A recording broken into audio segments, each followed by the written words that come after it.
Swastiastu. Yang terhormat Ibu DRDRG Gusti Agung Ayu Darmawati M. Biomed, Ibu Nur Habibah SSI MSc selaku dosen penguji. Yang saya hormati Ibu Ninyaman Astika Dewi SGZ M. Biomed dan Bapak Iwayan Karte SPD MSI selaku dosen pembimbing. Perkenalkan, nama saya Kadek Dayaleni Sagita, NIM P0713401846. Di sini saya akan mempresentasikan karya tulis ilmiah yang berjudul Pengaruh Lama Penyimpanan pada suhu kulkas terhadap kadar protein susu kedelai. Adapun yang melatar belakangi dari penelitian ini, yaitu di mana susu kedelai yang dijual di pasar Amlapura Timur belum memiliki standar penyimpanan. Cara penyajian susu kedelai yang dijual di pasar Amlapura Timur sendiri yaitu diletakkan di atas meja tanpa mendapatkan perlakuan seperti pasteurisasi, pendinginan maupun pembekuan. Sehingga hal tersebut akan berdampak terhadap kadar protein yang terkandung di dalamnya. Rumusan masalah dari penelitian ini yaitu bagaimana pengaruh lama penyimpanan pada suhu kulkas terhadap kadar protein susu kedelai. Tujuannya yaitu untuk mengetahui pengaruh lama penyimpanan pada suhu kulkas terhadap kadar protein susu kedelai, menentukan kadar protein susu kedelai dengan metode Lowry, membandingkan kadar protein susu kedelai produsen A dengan B, serta membandingkan dengan standar SNI, dan menganalisis kadar protein susu kedelai berdasarkan lama penyimpanan di suhu kulkas. Manfaat dari penelitian ini dapat dibagi menjadi manfaat teoritis dan manfaat praktis. Susu kedelai merupakan suatu produk yang berasal dari ekstrak biji kacang kedelai dengan air atau larutan tepung kedelai dalam air dengan atau tanpa penambahan bahan makanan lain yang diizinkan. Berdasarkan standar SNI, salah satu syarat mutu susu kedelai yaitu kadar protein yang terkandung di dalamnya adalah minimal 2%. Protein sendiri diperkenalkan oleh seorang ahli kimia dari Belanda yang bernama Geraldus Mulder. Menurutnya, protein merupakan zat paling penting dalam setiap organisme yang memiliki unsur-unsur molekul seperti C, H, dan O, serta unsur khusus yang tidak terdapat di dalam molekul karbohidrat dan lemak, ialah unsur nitrogen. Baik, di sini saya akan menjelaskan terkait kerangka konsep penelitian ini, yaitu di mana susu kedelai dibagi menjadi standar SNI dan nilai gizi. Nilai gizi terdiri dari nilai gizi makronutrien dan mikronutrien.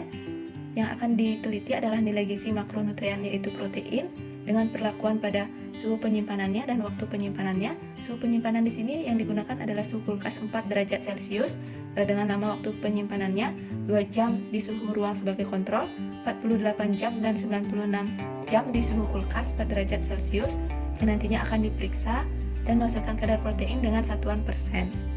Variabel dari penelitian ini yaitu variabel bebas, lama penyimpanan pada suhu kulkas selama 48 jam dan 96 jam, variabel terikat yaitu kadar protein susu kedelai, dan variabel kontrol yaitu suhu penyimpanan susu kedelai.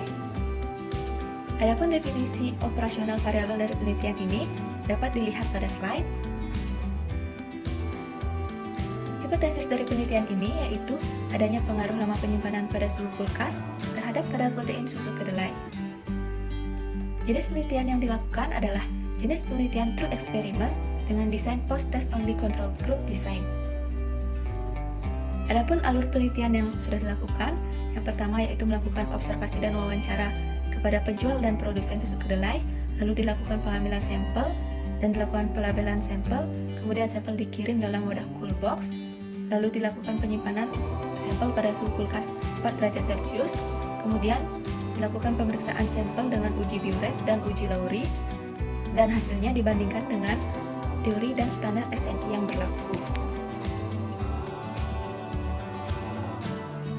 Populasi dari penelitian ini yaitu adalah seluruh susu kedelai yang dijual di pasar kota Amlapura, yaitu sebanyak 3 pedagang yang bersumber dari 2 produsen.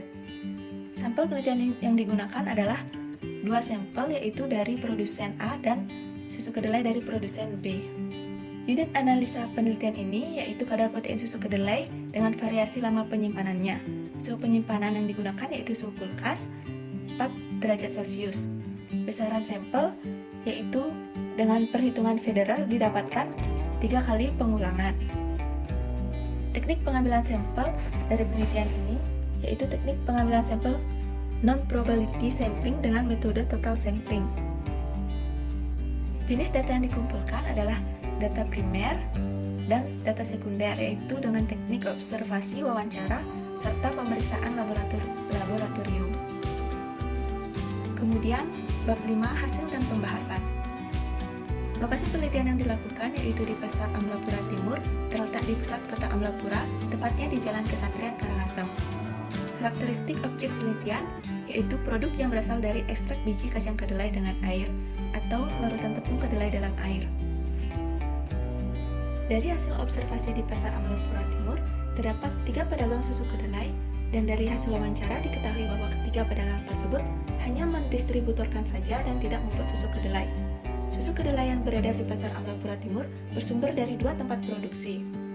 Berdasarkan hasil wawancara kepada produsen, diketahui bahwa bahan baku yang digunakan adalah kedelai dengan varietas Dana 2 dan kedelai impor, tergantung dari apa yang dijual di pasaran. Produsen susu kedelai di Pasar Amlapura Timur memproduksi susu kedelai di pagi hari, yaitu sekitar pukul 7 pagi, setelah dilakukan penyortiran dan perendaman kacang kedelai selama 1 malam. Masing-masing produsen membuat susu kedelai dengan perbandingan 1:10, yaitu 250 gram kedelai dengan 2,5 liter air. Namun jika dirasa kurang cukup, biasanya produsen menambahkan air lagi secukupnya. Air yang digunakan adalah air keran atau air PDAM. Setelah digiling, hasil disaring untuk memisahkan residu dan sarinya. Filtrat ini ditambahkan 1 sendok teh gula dan 1 sendok teh garam agar susu terasa lebih gurih.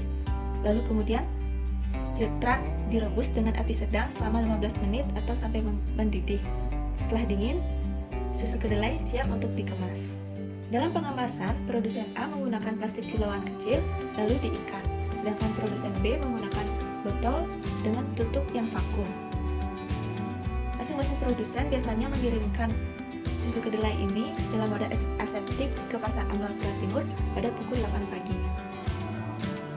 Kemudian para pedagang akan menyajikan susu kedelai dengan meletakkannya di atas meja dan tidak mendapatkan perlakuan khusus meskipun pedagang tersebut memiliki lemari pendingin.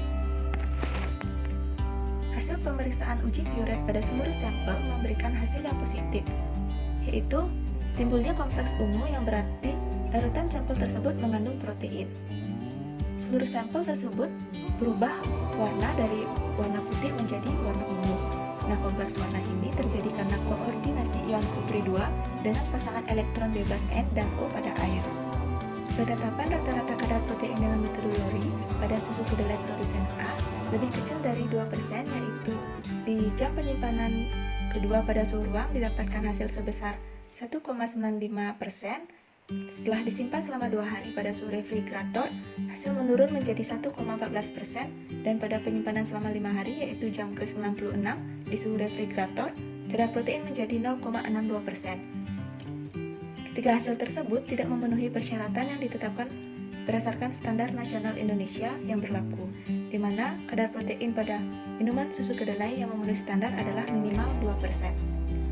Ada beberapa faktor yang menyebabkan kadar protein rendah di dalam susu kedelai produsen A dan tidak memenuhi syarat, yaitu diakibatkan karena perendaman yang dilakukan terlalu lama sehingga kadar air kedelai menjadi sangat tinggi. Selain itu, rendahnya suhu air saat proses penggilingan dan juga terlalu lamanya dibiarkan susu kedelai di suhu ruang juga menyebabkan kadar protein pada susu kedelai produsen A menjadi rendah. Penetapan rata-rata kadar protein susu kedelai produsen B lebih besar dibandingkan dengan kadar protein susu kedelai produsen A, di mana pada penyimpanan jam kedua di suhu ruang dan pada penyimpanan jam ke-48 di suhu refrigerator didapatkan hasil sebesar 3,22% dan 2,88%. Nilai tersebut memenuhi persyaratan yang ditetapkan oleh Standar Nasional Indonesia tahun 1962. Namun, setelah penyimpanan di hari kelima, yaitu jam ke-96, hasil menurun menjadi 1,089% dan tidak memenuhi standar SNI yang berlaku. Hal tersebut sesuai dengan penelitian yang dilakukan oleh Nurbani dan Sunariska, bahwa di mana batas waktu maksimal menyimpan susu kedelai di suhu kulkas 4 derajat Celcius adalah kurang dari 4 hari, karena pada hari kelima, bakteri sudah tersebar di dalam susu kedelai. Bakteri sendiri bersifat patogen yang akan memakan nutrisi dari inangnya, termasuk protein. Pada hasil analisis data uji normalitas penelitian ini, didapatkan nilai signifikansi sebesar 0,645 di mana nilai lebih besar dari 0,05 sehingga data berdistribusi normal.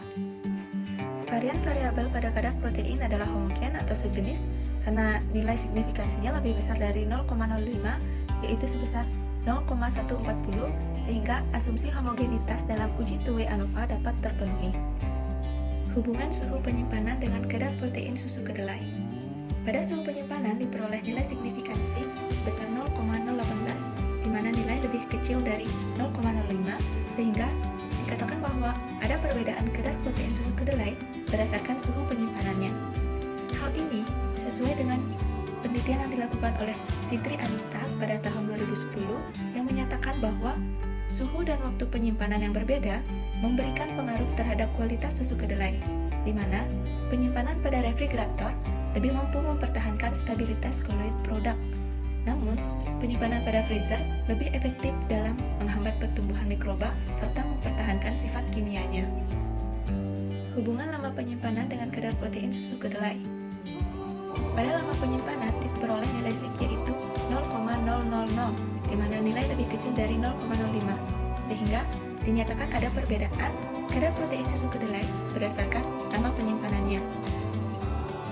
Dapat dilihat pada tabel sebelumnya bahwa pada penyimpanan waktu tertentu, masing-masing susu kedelai mengalami penurunan kadar protein. Kadar protein sampel A dan B mengalami penurunan drastis di jam penyimpanan ke-96, yaitu penyimpanan di hari kelima. Hal tersebut sejalan dengan penelitian yang dilakukan oleh Fatmalia dan Sunariska pada tahun 2018, bahwasannya pada hari kedua hingga hari ketiga, jumlah bakteri masih memenuhi standar APM coliform. Namun pada hari keempat hingga hari keenam, jumlah bakteri sudah tidak memenuhi standar APM coliform. Masa simpan susu kedelai yang tidak mengandung bahan pengawet pada umumnya tidak terlalu lama apabila disimpan pada suhu ruang sehingga perlu dilakukan pencegahan sebagai usaha memperpanjang masa simpan susu kedelai, misalnya dengan pendinginan. Hubungan lama penyimpanan dengan suhu penyimpanan terhadap kadar protein susu kedelai. Adanya variasi lama penyimpanan di suhu refrigerator berpengaruh terhadap kadar protein dari susu kedelai. Pada hasil penelitian terlihat bahwa semakin lama susu kedelai disimpan, maka semakin rendah kadar proteinnya, dan semakin rendah suhu penyimpanannya, maka akan semakin lama susu kedelai dapat disimpan. Menurut pendapat Yuda Buntara, penyimpanan pada suhu rendah, refrigerator dan freezer akan menghambat pertumbuhan mikroba. Pertumbuhan mikroba akan semakin berkurang seiring dengan semakin rendahnya suhu. Bahkan di bawah suhu pertumbuhan minimumnya, pertumbuhan mikroba akan terhenti. Adanya penghambatan ini sering digunakan untuk mengendalikan pertumbuhan mikroba dalam produk sehingga umur simpan produk dapat diperpanjang. Pada umumnya, lamanya waktu penyimpanan produk akan berbanding terbalik dengan suhu penyimpanan yang digunakan. Pada suhu ruang, susu kedelai hanya dapat bertahan selama beberapa jam saja. Namun, jika susu kedelai disimpan pada suhu pendinginan, maka susu kedelai dapat bertahan selama beberapa hari. Simpulan dan saran. Adapun simpulan dari pembahasan karya tulis ilmiah ini, yaitu kadar protein susu kedelai dengan metode Lori pada produsen A adalah sebesar 1,95%, sedangkan pada produsen B adalah sebesar 3,22%. Rata-rata kadar protein dari susu kedelai B lebih besar dibandingkan dengan rata-rata kadar protein susu kedelai dari produsen A. Susu kedelai yang dijual oleh produsen A tidak memenuhi standar yang berlaku, karena kadar protein pada susu kedelai produsen A kurang dari nilai standar yaitu 2%. Sedangkan kadar protein susu kedelai produsen B memenuhi nilai standar dengan batas penyimpanan hingga hari ketiga. Terdapat pengaruh lama penyimpanan susu kedelai di suhu kulkas terhadap kadar protein susu kedelai, di mana semakin tinggi suhu penyimpanan susu kedelai, maka semakin cepat umur simpannya. Dan sebaliknya, semakin rendah suhu penyimpanannya, maka semakin lama susu kedelai dapat disimpan. Batas penyimpanan susu kedelai di suhu kulkas 4 derajat Celcius adalah kurang dari 4 hari. Adapun saran yang dapat diberikan dari hasil penelitian ini yaitu bagi masyarakat sebaiknya mengonsumsi susu kedelai terutama pada orang yang alergi terhadap susu hewani dengan memperhatikan lama dan suhu penyimpanannya. Susu kedelai sebaiknya disimpan di dalam kulkas pada suhu 4 derajat Celcius apabila tidak langsung diminum. Susu kedelai yang disimpan di suhu 4 derajat Celcius dapat bertahan selama kurang dari 4 hari. Bagi peneliti selanjutnya, agar penelitian ini dapat dijadikan sebagai acuan terkait pemeriksaan kadar protein susu kedelai dengan variasi suhu dan lama penyimpanannya. Baik, sekian presentasi yang dapat saya sampaikan. Mohon maaf apabila ada salah kata. Saya tutup dengan Paramasanti. Om Santi Santi Santi Om.